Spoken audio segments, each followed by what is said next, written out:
The Prophet Muhammad, peace be upon him, was subjected to criticism, ridicule, and slander. People created suspicion about his character and his message. So the question is, what was the Prophet's response to such behavior, which we call blasphemy? And what is the Quranic approach to blasphemy? There is a verse in the Quran which tells us that after listening to the Prophet's recitation of the Quran, some people said to him, "He is certainly mad." And the following verse says that yet the Quran is a reminder for all mankind. So this verse does not say that those who disrespect the Prophet should be punished. Rather, it offers logical refutation. It means if you think that the Prophet is indeed mad, then reflect on the prophetic message, which is the Quran. Can a madman devise or impart the wisdom contained in the Quran? The Quranic way to respond to disagreements is by providing intellectual reasoning for one's perspective and not demanding that the critic be eliminated or the critique be censored or banned.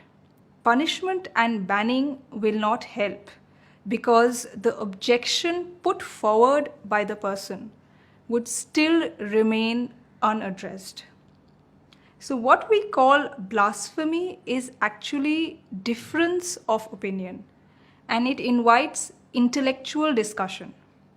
And if we become angry, then we are proving that we don't have strong arguments in favor of our perspective or our point of view. And the Prophet adopted this Quranic principle. In 7th century Arabia, poetry was very famous.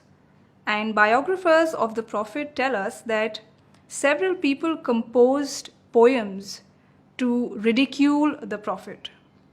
One person came to the Prophet and triumphantly announced, "He is the condemned one.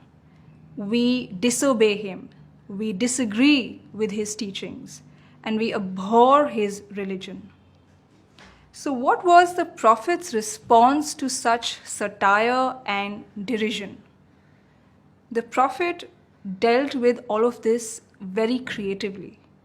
He asked his companion, Hassan ibn Thabit, to compose poems to respond to such disagreements and disapprovals of the Prophet and his message.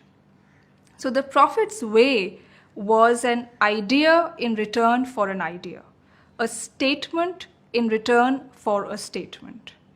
And if today we respond to critique of the Prophet by mindlessly venting fury and employing force at anything that comes our way, then that would be an unwarranted response to a statement or a social media post. And the Quran calls it transgressing one's limits or exceeding one's bounds. And another very prominent Quranic approach to insult is avoidance.